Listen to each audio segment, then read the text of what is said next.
Thank you. This is an incredible night for me, just standing here in this beautiful building, looking at all your beautiful faces, sharing the stage, not only with Anthony Joseph, but with all you incredible young poets. It makes me feel, I'm at the end of my career, so it's good to know I'm leaving the stage in good hands. You're now in charge of poetry and the world. So thank you. I'm just so amazed and touched at what I've heard already, and I look forward to more. Thank you. I'm going to read a few poems from a book called Pandemic Poems, First Wave. I started writing these poems at the start of the pandemic as a way of keeping myself sane. I was intrigued by the lexicon of the pandemic, all the words, new words that were being thrown at us, like flattening the curve and quarantine and social distancing and so on. And they were new to us then. I'll just read a couple of poems from this book. I sent the poems out on social media, and I was shocked at how quickly a response came back from me, and I felt that technology was taking me back to the earliest days of poetry, where people sat around a fire and celebrated the hunt, and so on. One of the poems is called, it's the shortest poem in the book, it's only 5 lines, Distanced, S for social distancing, and it goes, what if you wanted to keep me at arm's length anyway?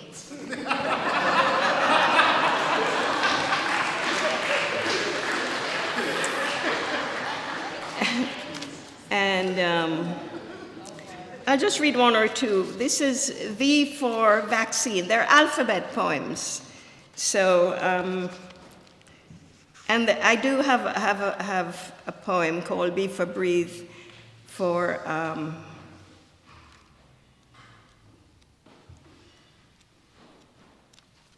V for vaccine.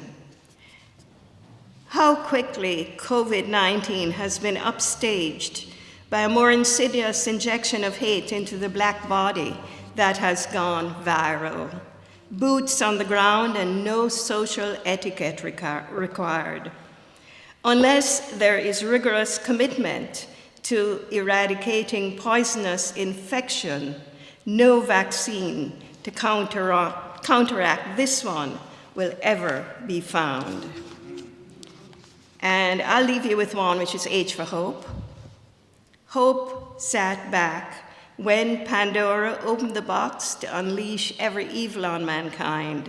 Hope alone stayed behind, or so the Greek myth said. In no rush to scatter panic, create pandemonium or pandemic like the rest.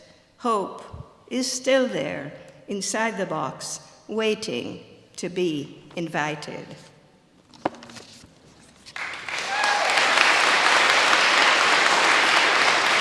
Thank you.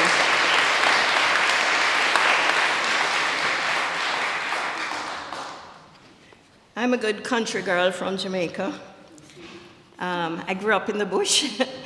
And in a way, I'm so happy that I had that kind of background, that I have rural roots, because they gave me a kind of grounding, and also enabled me as a writer to focus on digging. I'm interested in digging into the ground, into what Kamau Brathwaite calls subterranean, to unearth histories we were never taught in school. And that's been my life's work in all the books I've written, poetry or fiction or nonfiction. But this is a poem that is a memory of my childhood called Bird Shooting Season. Bird shooting season, the men make marriages with their guns. Oh dear. My father's house turns macho as from far the hunters gather. All night long, contentless women stir their brews, Hot coffee, chocolata, cerasi, wrap pone and tie leaf for tomorrow's sport. Tonight, the men drink white rum neat. In darkness, shouldering their packs, their guns, they leave. We stand quietly on the doorstep, shivering. Little boys longing to grow up bird hunters too. Little girls whispering, fly birds, fly.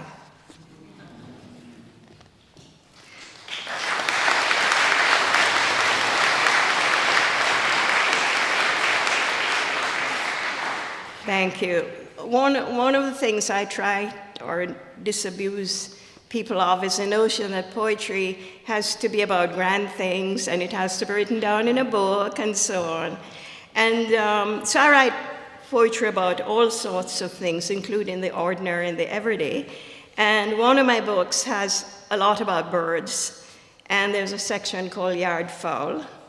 I'll just read one, which is guinea hen. I don't know if some of you might not know what a guinea hen is, but it's a spotted bird, which came to the Caribbean from Africa and used to be very popular.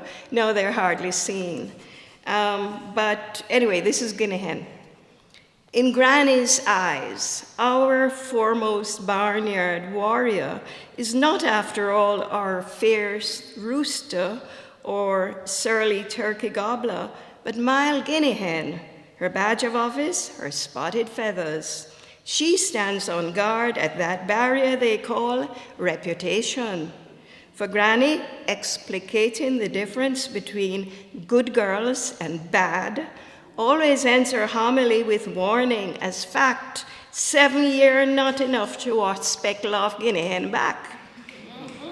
When Granny holds up guinea hen as a symbol of spoiled reputation, we study her pattern and interpret Granny's warning to mean, not that you can't do so, just don't let the world know, never let the spots show.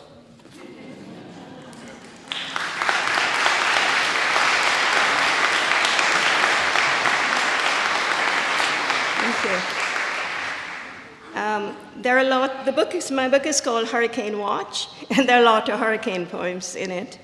And one of the books has a whole series of poems called Hurricane Story, in which I was looking at the responses to each of the major hurricanes that hit Jamaica in the 20th century. I'll read the last one, which is Hurricane Story 1988. For those of you who are not from the Caribbean, the woman in the poem has a lot of shoes to sell because she's what we call a higgler, which is originally higglers were women who sold in the local markets. But when hard times hit, these women learned that they could go abroad, buy manufactured goods, bring them back to the various islands to sell. And there's nowhere for them to sell, so they spread out their wares on the sidewalk. And if you go to buy from them, it used to be known as Bend Down Plaza, because you have to bend down. So anyway, that explains the woman in this story in Hurricane Watch 1988. My mother wasn't christened Imelda, but she stashed a cache of shoes beneath the bed. She used to travel to Haiti, Panama, Curacao, Miami, wherever there was bargain to catch, even shoes that didn't have match. Back home, she could always find customer come bend down to look and talk, where she plant herself on sidewalk. When the hurricane hit, she band her belly and bawl for 5 flights a day to Miami, grounded. No sail, and her shoes getting ginger from the damp since the roof decamp, and the rest sitting in customs, impounded. My mother banked between her breasts, lived out her dreams in a spliff or 2 each night. Since the storm, things so tight, her breast shrivel, the notes shrinking. Every night she there thinking. Every morning she get up and she wail, Lord, life so soak up and no bailout to rotted.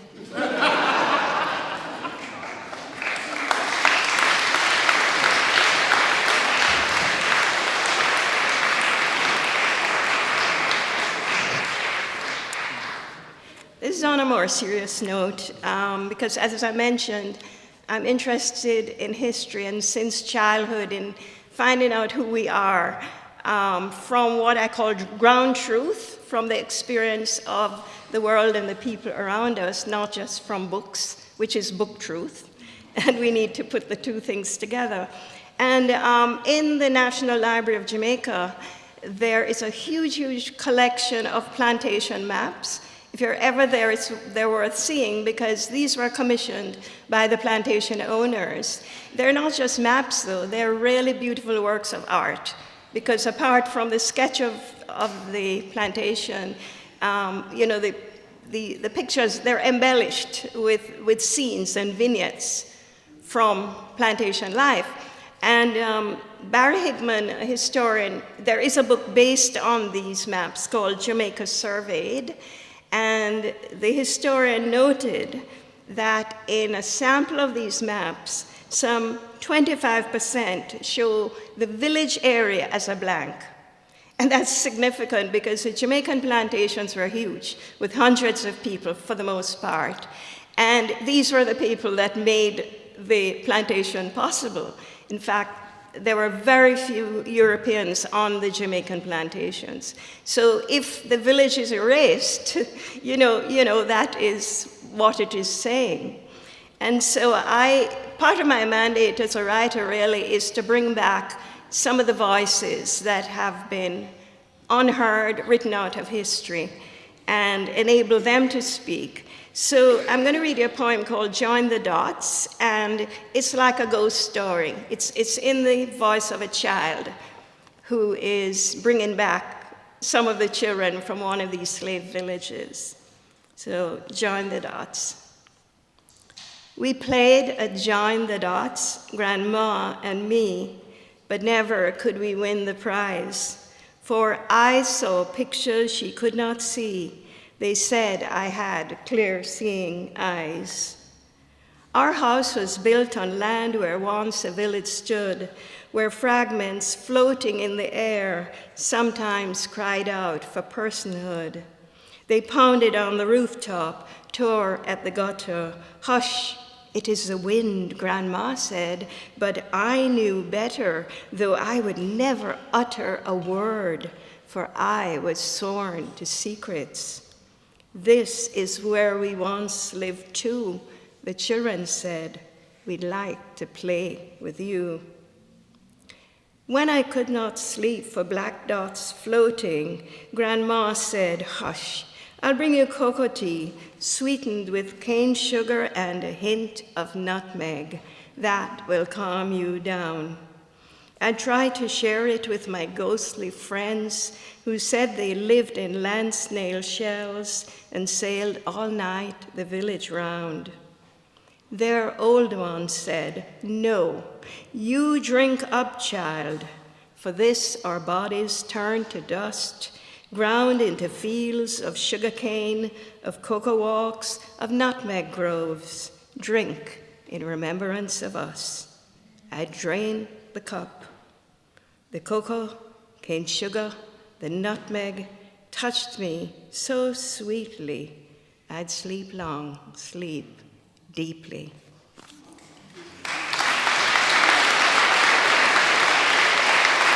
Thank you.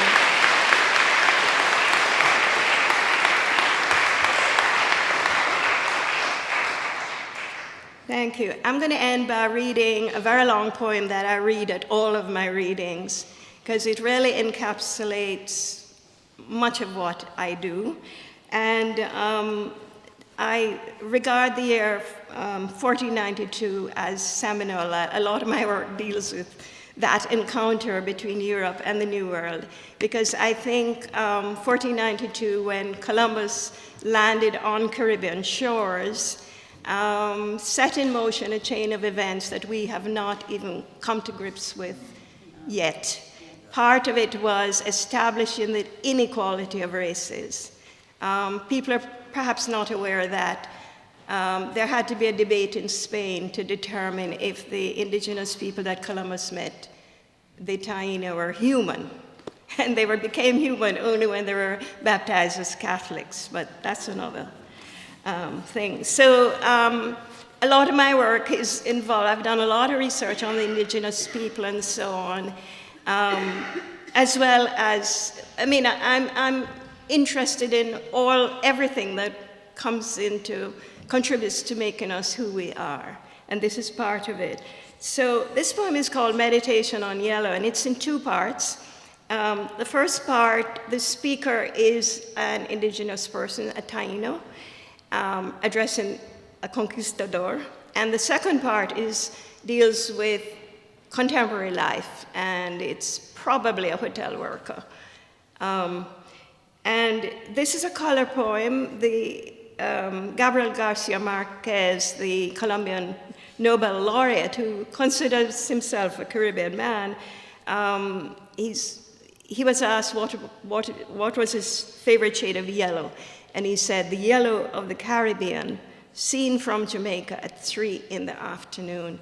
So I put all of these elements together in Meditation on Yellow. At 3 in the afternoon, you landed here at El Dorado, for heat engenders gold and fires the brain.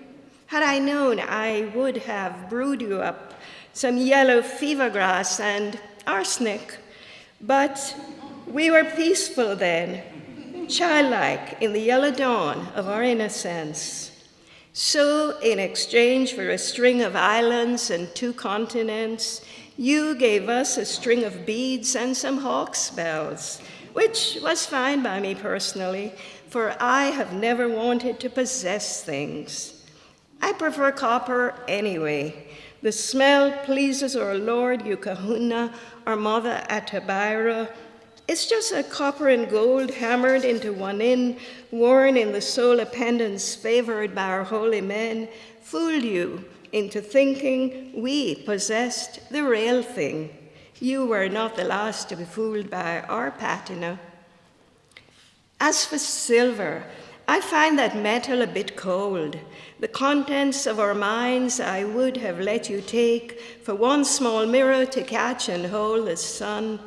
I like to feel alive to the possibilities of yellow, lightning striking, perhaps as you sip tea at 3 in the afternoon, a bit incontinent despite your vast holdings, though I was gratified to note that despite the difference in our skins, our piss was exactly the same shade of yellow.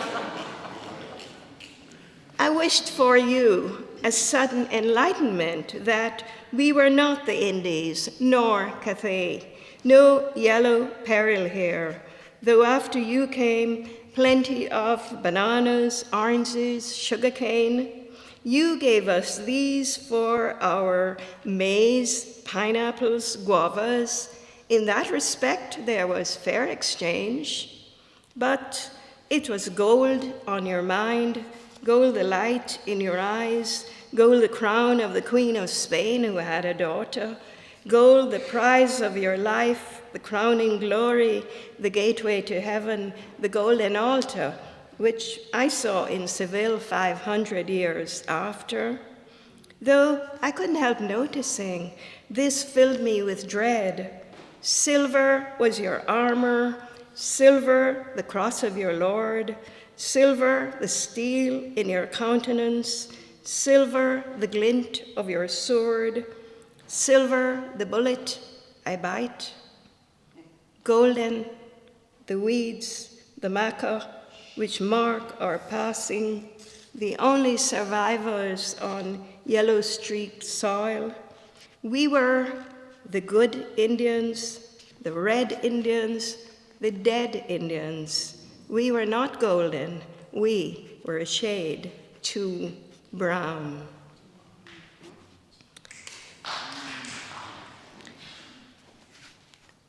At some hotel overlooking the sea, you can take tea at 3 in the afternoon, served by me, skin burnt black as toast, for which management apologizes.